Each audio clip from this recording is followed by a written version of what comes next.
उसने कहा कि बदनसीबी उसके पीछे पड़ी है। सलामती हो आप पर, आपको अपने भरोसे के अनुसार मिले। Reference the power of your subconscious mind by doctor Joseph Murphy.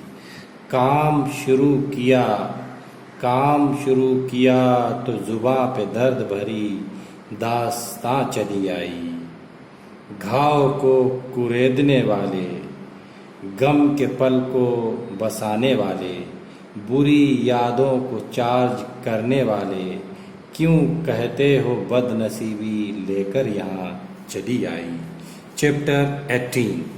पिछले 3 महीने से मेरे सामने एक के बाद एक बाधा आती जा रही है।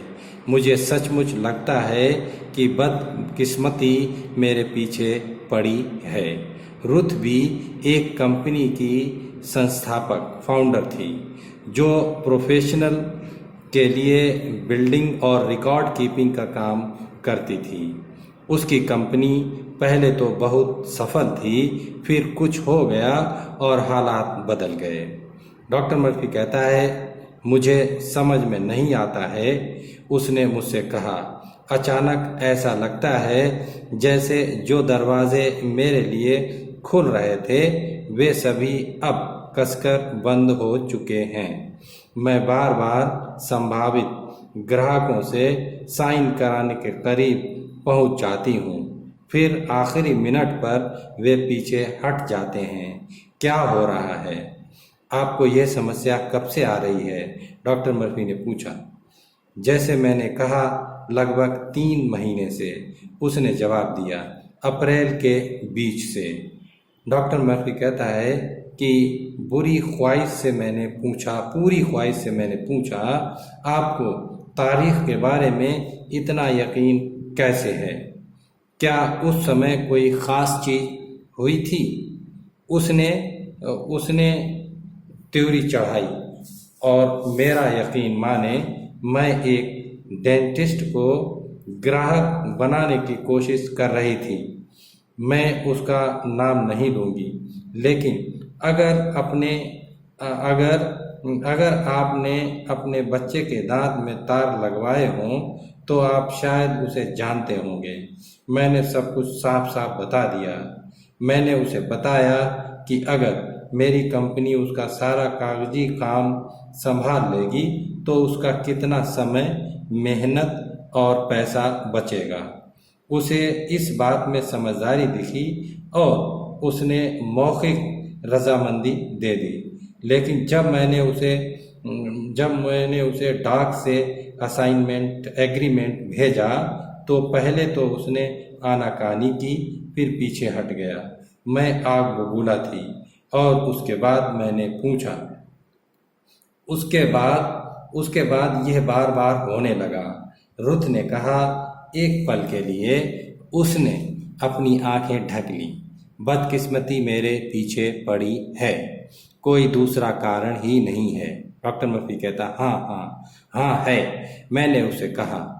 मैंने समझाया कि डेंटिस्ट के प्रति उसकी चिढ़ और नफरत ने उसके सबकॉन्शियस माइंड को यकीन दिला दिया था कि उसके आने वाले ग्राहक भी बाद में पीछे हट जाएंगे।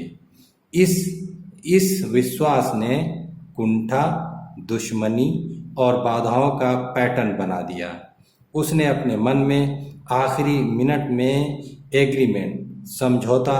समझौते को टूटने की एक यकीन बना लिया था। एक बार जब उसके सबकॉन्शियस माइंड पर यह छाप छूट गई तो यह उन वजूहातों को पैदा करने लगा जिनका उसे डर था। हर नाकामी इस यकीन को पक्का बनाती थी कि वह फेल होने के लिए बाध्य है। उसने एक दुष्चक्र बना लिया था। डॉक्टर मर्फी कहता है, बातचीत के दौरान रुथ को समझ में आने लगा कि समस्या उसके अपने दिमाग में थी। उसे एहसास हो गया कि इलाज तभी हो सकता है जब वह अपने मानसिक नज़रिए को बदल ले। वह इस तरीके से अपना जहन लगाने लगी। मुझे एहसास है कि मैं अपने सबकॉन्शियस माइंड की अनलिमिटेड इंटेलिजेंस के साथ तालमेल में हूँ, जो किसी बाधा, मुश्किल या देर को नहीं जानती है। मैं सबसे अच्छी खुशी की उम्मीद में जीती हूँ। मेरा सबकॉन्शियस माइंड, मेरा अधिक गहरा मन मेरे विचारों पर रिएक्शन करता है। मैं जानती हूँ कि मेरे सबकॉन्शियस माइंड की अथाह ताकत का काम रोका नहीं जा सकता। अनलिमिटेड इंटेलिजेंस जो भी शुरू करती है उसे हमेशा कामयाबी से पूरा करती है। रचनात्मक ज्ञान मेरे ज़रिए से काम करके मेरी सारी प्लानिंग और मकसद को पूरा करता है। मैं जो भी शुरू करती हूँ उसे कामयाबी से पूरा करती हूँ। जीवन में मेरा मकसद अद्भुत सेवा देना है और मैं जिनके भी संपर्क में आती हूँ वे मेरी सेवाओं से खुश हो जाते हैं। मेरे सभी काम कुदरती कानून में पूरी तरह कामयाबी तक पहुँचते हैं। डॉक्टर मर्फी कहता है उसने यह दुआ हर सुबह ग्राहकों से मिलने जाने से पहले दोहराई। उसने हर रात सोने से पहले भी यह दुआ दोहराई। कुछ ही समय में उसने सबकॉन्शियस माइंड में एक नई आदत का पैटर्न बना लिया। जल्द ही वह एक बार फिर से आने वाले ग्राहकों को कंपनी के सौदों पर साइन कराने में कामयाब होने लगी। अब वह बदकिस्मती का शिकार होने के सभी विचार भूल चुकी है। जब उसने बिजनेस का समझौता आखिरी मरहले में निरस्त कर दिया। जब उसने बिजनेस का समझौता आखिरी मरहले में निरस्त कर दिया, दुश्मनी, नफरत, चिढ़ पाले रहा उसके लिए, मैंने भी उसे पस्त कर दिया। खुद ही अपनी बदकिस्मती का दिमाग में पैटर्न बना लिया।